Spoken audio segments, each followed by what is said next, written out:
बंधुए, बातें इतनी अच्छी अच्छी हो रही हैं, बहुत आनंद आ रहा है, क्योंकि ये सबसे अधिक प्रामाणिक बातें हैं, किताबी नहीं है कि आपने पढ़ लिया और समझे या बिना समझे उसको उद्धृत कर दिया, वैसी बातें नहीं हो रही हैं, आत्मानुभवों की बातें हो रही हैं।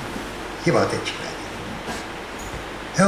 उदयन भाई ने एक बात कही कि पर्णिकर जी के साथ नाटकों पर, उनके नाटकों पर या उनके साथ नाटकों पर काम करना लेखक की दृष्टि से, अनुवादक की दृष्टि से बहुत ही जटिल है, बहुत कठिन है और बहुत ही आह्लादकारी भी है। ये कॉन्ट्रडिक्शन नहीं है, दोनों बातें सच है। आह्लादकारी तो तब हो जाता है जब वो भाव एकात्म हो जाता है। आप अगर पर्णिकर जी की बातों को, उनके विचारों को आत्मसात कर सके, समझ सके, तो वो आह्लादकारी हो जाएगा। और जटिल और कठिन वहाँ बहुत अधिक हो जाता है जब आपके विचारों में दुराव। मैं इनकी बात को परिपुष्ट करते हुए अपने अभी 5-7 दिन पहले के अनुभव बतला रहा हूँ। वो नाटक आप देखेंगे, ये उत्तरामचरित भी देखेंगे। मालविकाग्निमित्र विदूषक हिंदी बोलता है और पर्णिकर जी ने, इनका अधिकार भी है, मुझे पकड़ लिया कि विदूषक की स्पीच तुम तैयार करोगे। पुरानी बात होगी, बहुत पुरानी, नाटक हो चुका है कई बार। अभी जब ये फिर रिहर्सल्स कर रहे थे तो अचानक एक जगह इनको बात सूझी। मेरे पास वो प्रति भी नहीं थी, इन्होंने टेलीफोन पे लंबी बातचीत में बताया कि अग्निमित्र, ये सूचना मिलती है उसमें क्या हुआ, युद्ध में जीत गया है और युद्ध को उन्होंने जिस तरह कंसीव किया और मालविका के प्रति प्रेम, ये युद्ध में जीत का उन्माद और प्रेम से अग्निमित्र, धारिणी भी है और इरावती भी है, उनके बीच में वो एक युक्ति निकालते हैं विदूषक के माध्यम से। तो ये द्वंद्व था अग्निमित्र का, उसको और गहरा करने की लगातार सोचते रहे होंगे कि उसे कैसे इनका जो तरीक़ा है, जिसको मैं समझता हूँ कि बहुत समझने की कोशिश करता हूँ मैं, कि आंगिक और उसमें संगीत और नृत्य का पक्ष, उसके माध्यम से ये कंसीव करते हैं दृश्यों को, और फिर उसको समर्थन देने के लिए इन्हें शब्द चाहिए, वाचिक चाहिए। ये बड़ा कठिन है। सामान्यतः हम वाचिक, स्पोकन वर्ड्स, उसके आधार पर बात कर लेते हैं। तो इनकी जो दृश्यात्मकता है, जो विचार है आंगिक के बारे में, जो भाव और मुद्राओं की भाषा इनके दिमाग में चल रही है, उसको समझना बड़ा ज़रूरी है अगर कोई इनके साथ काम करता है। जब ये रिहर्सल कर रहे थे तो मालविकाग्निमित्र के बारे में इन्होंने एक दृश्य के बारे में कहा कि वो तुम्हें ख्याल है तुमने ऐसा ऐसा किया था, वहाँ मुझे कुछ और चाहिए। अब ये इतने दिनों के बाद जैसे उदयन भाई का अनुभव था, वो उस वक्त लेक्चर दे रहे होंगे क्लास में, मैं किसी दूसरे काम में आऊँगा। फिर मैंने शायद ये कहा कि मैं ज़रा देखता हूँ उसको और फिर याद करने की कोशिश करता हूँ, क्योंकि मैंने बहुत पहले किया था, याद नहीं था वो। फिर मालविकाग्निमित्र पढ़ा भी और पर्णिकर जी से जो बात हुई थी और जो मैंने कुछ किया था वो देखा, और फिर मैंने बात की कि मैं इसको इस तरह समझने की कोशिश कर रहा हूँ, और जहाँ मैं चूक रहा था वहाँ, या जहाँ मैं ठीक था वहाँ, फिर पर्णिकर जी ने मुझे एक लंबा भाषण दिया टेलीफोन पर, और फिर मुझे लगा कि दूसरे भाषण के बाद मैं इनकी बात समझ गया। फिर मुश्किल से 5-7 शब्दों का वाक्य, hardly 5 or 7 words which I added in your recent Malavikagnimitra, not more than that। लेकिन वो 5-7 शब्द इतने महत्वपूर्ण थे, इनके संपूर्ण रचना प्रक्रिया का निचोड़ को बतलाने वाले। तो बड़ा आनंद भी आता है, बहुत आनंद आता है, बहुत कुछ सीखने को मिलता है। एक ऐसी भाषा रंग भाषा की पकड़ समझ में आती है, जो पन्नीकर जी के रचना संसार का आधार है, भावभूमि है। बंधु, अब हमारे बीच एक हमारे मित्र प्रमोद, जवान प्रमोद, जिन्होंने रंग सप्तक, ये भी बहुत ही मैं आपको ज़रा बतला दूँ, बहुत ही रोचक बात है। ये पन्नीकर जी पर इन्होंने पीएचडी की है, सबमिट किया है। एमएस यूनिवर्सिटी बड़ौदा के शोधार्थी हैं। और शायद हो सकता है पन्नीकर जी ने कहा होगा कि भार्गव के पास जाओ, वो तुम्हें कुछ मेरे बारे में बतला देगा। तो वो मेरे पास आए थे, नाट्यकुलम में रह रहे थे और पुरानी चीज़ें देख रहे थे, पुराने कागज़ों का गट्ठर। ये रंग पन्नीकर की अवधारणा उस वक्त चल रही थी, बातचीत चल रही थी कि ऐसा करना चाह रहे हैं। तो ये पुराने कागजात देख रहे थे, तो इन्हें कुछ मेरे पुराने अनुवाद नज़र आए पन्नीकर जी की। अनफॉर्चुनेटली पशु गायत्री उसमें नहीं मिला वो दिल्ली में, यहाँ नहीं, बट क्या काम का। तो इन्होंने कुछ अनुवाद, ये आपने ये किया है, आपने ये किया है, आपने ये किया है। मैंने कहा हाँ किया है। तो कुछ प्रकाशित, कुछ अप्रकाशित। इन्होंने 4 नाटक मेरे निकाले कि 4 नाटकों की पुस्तक आ सकती है। मैंने कहा 4 की क्यों? पन्नीकर जी के तो जहाँ तक मेरी जानकारी है 7 नाटकों का अनुवाद तो मुझे मालूम है हो चुका है, तो सभी 7 नाटक क्यों नहीं आए? तो उदयन भाई के बारे में मालूम था, डॉक्टर त्रिपाठी जी के बारे में मालूम था, और मुझे मालूम था कालिदास अकेडमी जगदीश शर्मा ने बहुत बरसों पहले पन्नीकर जी का एक नाटक किया। उनकी संगीता से बात हुई कि संगीता जी आप ज़रा हमारी मदद कीजिए। वो नाटक, इन्होंने उस नाटक में मदद की। प्रमोद ने बहुत मेहनत करके तार सप्तक, मेरे पास बिल्कुल समय नहीं था, वो देखा, उसे छाना बीना और संपादन का काम अशोक जी ने उसकी प्रस्तावना लिखी है, अशोक वाजपेयी जी ने, और पन्नीकर जी ने पुस्तक के बारे में विस्तार से अंग्रेजी में बात की अपने नाटकों के अनुवाद के बारे में।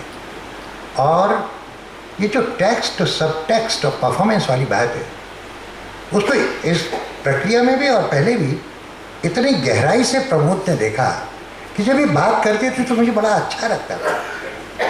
मैं कहीं मुझे संशोधन भी करना पड़ता था, लेकिन मुझे ये लगा कि जो शोधार्थी हैं, शोधकर्ता हैं, सामान्यतः बड़े किताबी होते हैं, और ये व्यावहारिक दृष्टि से पन्नीकर जी के पास जाकर के इन्होंने वहाँ त्रिवेंद्र में जाकर कुटियाट्टम सीखा, कलरी पाइटू सीखे, और रतन जी के पास जाकर के वहाँ थांटा सीख रहे हैं, और लाई हरोबा के बारे में बात कर रहे हैं। ये पक्ष इनको व्यावहारिक और सैद्धांतिक, दो जो अलग अलग छोर बन गए यहाँ दुर्भाग्य से, उनके बीच में सेतु स्थापित करने वाला बनाता है। और मैं प्रमोद से निवेदन करता हूँ कि वो आएँ, टेक्स्ट, सब टेक्स्ट और परफॉर्मेंस के बारे में अपने अनुभव से हमें समृद्ध करें। धन्यवाद।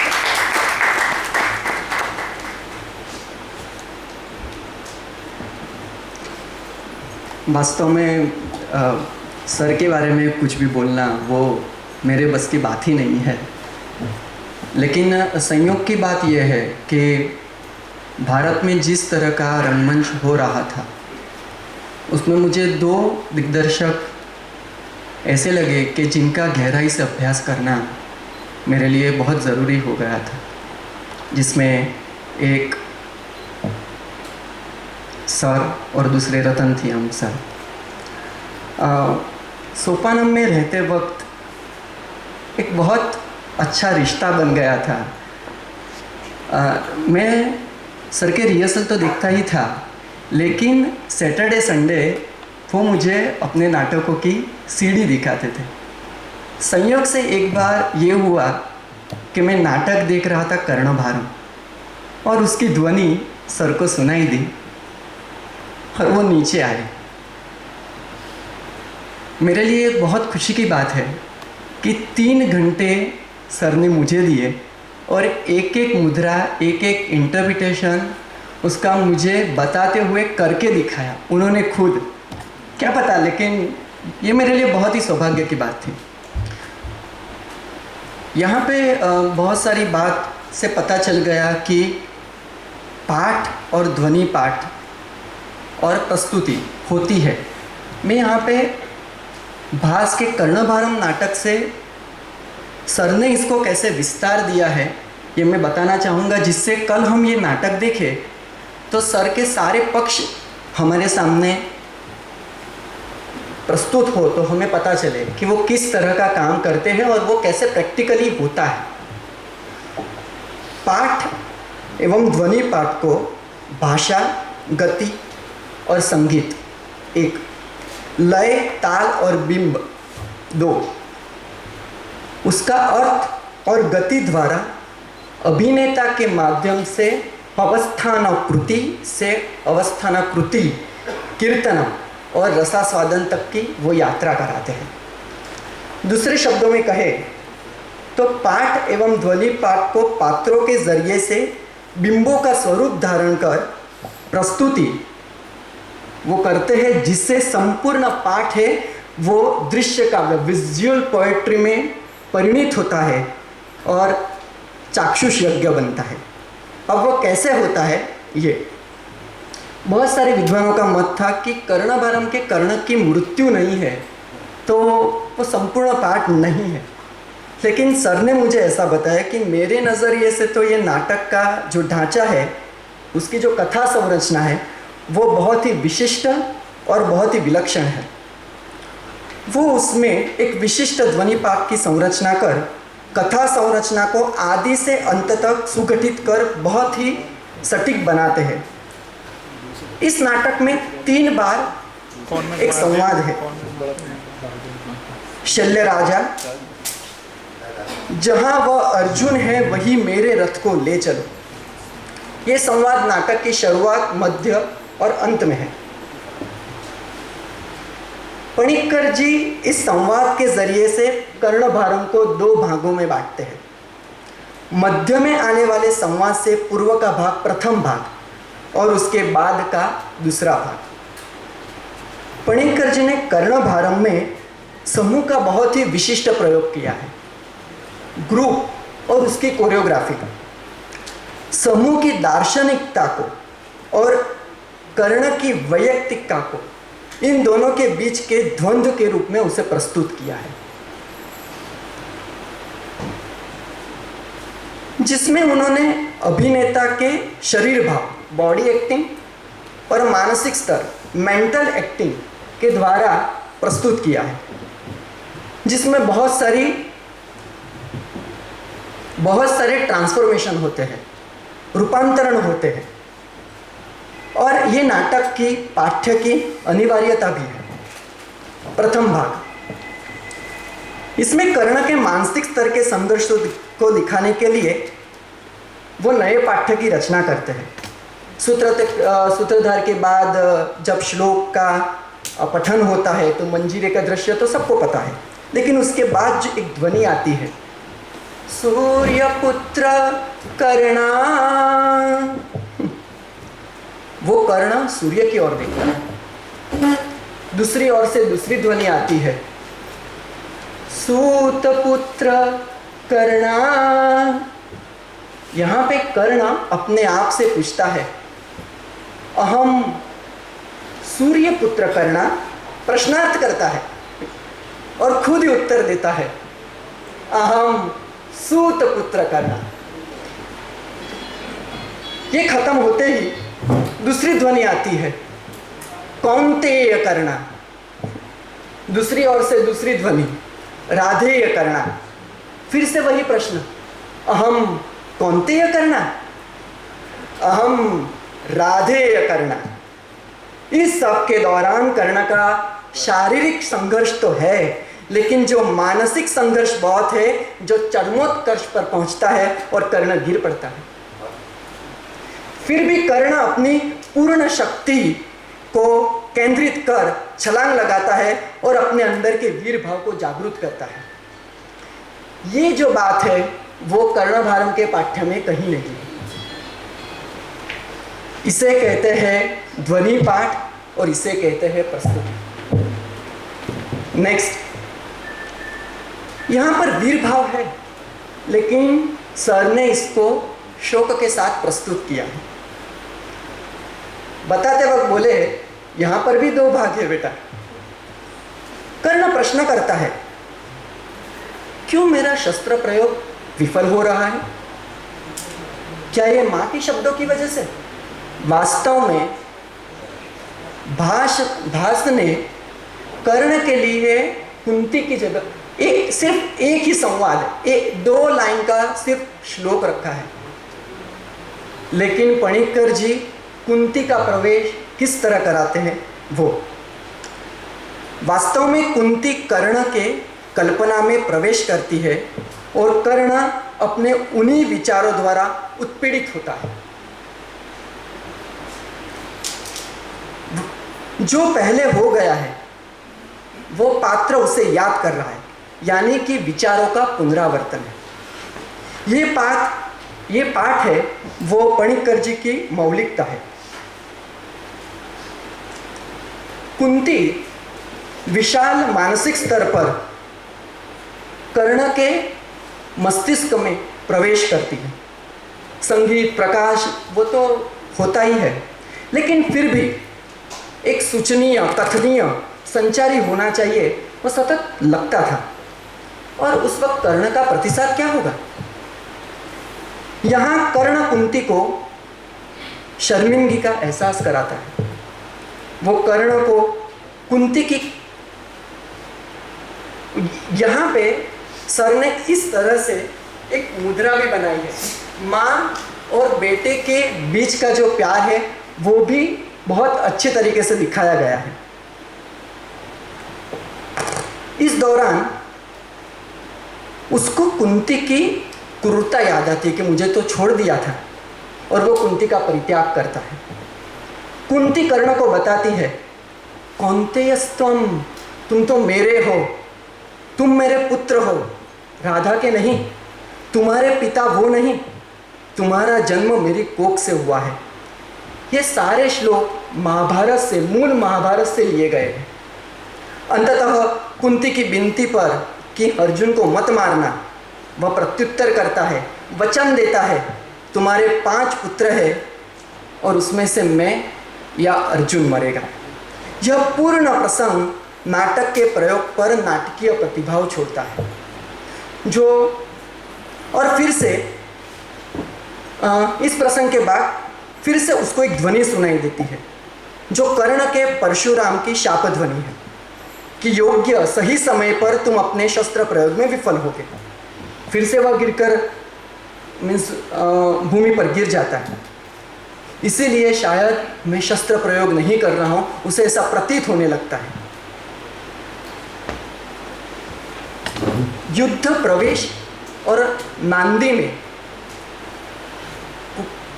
कलरी पाइटू, उसके बोल और कलरी पाइटू में विविध प्राणियों के पोस्चर है। ये सारे बहुत ही सुंदर तरीके से प्रस्तुत किए गए हैं। कर्ण जब प्रथम बार प्रवेश करता है तब कुडियाट्टम में वीर पात्रों की चारी है, उसका भी बहुत सुंदर प्रयोग किया गया है। यहाँ तक होने के बाद परशुराम का शाप वाला जो प्रसंग है, इसमें परशुराम शाप की ध्वनि के बाद कर्ण अतीत के अपने संस्मरण यानी कि परशुराम के साथ के अपने अनुभवों को स्मरित करता है। ये सब कर्ण किसी को बताना चाहता है, लेकिन वो बताए किसे? तो वह शल्य राजा को कहता है। यहाँ पे शल्य राजा परशुराम में रूपांतरित होता है। यहाँ पे पणिक्कर सर ने मेथड ऑफ ट्रांसफॉर्मेशन का जो सिद्धांत है वो बहुत ही अच्छे तरीके से बताया है। जैसे भानु सर ने बताया था कोमा में कि कैसे नट उसको कर सकते हैं, इसका भी आगे एक बहुत सुंदर उदाहरण है जब कवच कुंडल लेने होते हैं। शल्य का रूपांतरण, वास्तव में उनका रूपांतरण कर्ण के मस्तिष्क की निपज है। शल्य कर्ण के मस्तिष्क में से मस्तिष्क में रूपांतरित होता है। वह कर्ण के पीछे खड़े होकर कहता है, उसके बाद शल्य का परशुराम के रूप में अभिनय करना वो कर्ण की ही खुद की कल्पना है। परशुराम के श्लोक के वर्णन में प्रत्येक पंक्ति के साथ ताल का प्रयोग करते हुए बोलो बोलो। हाँ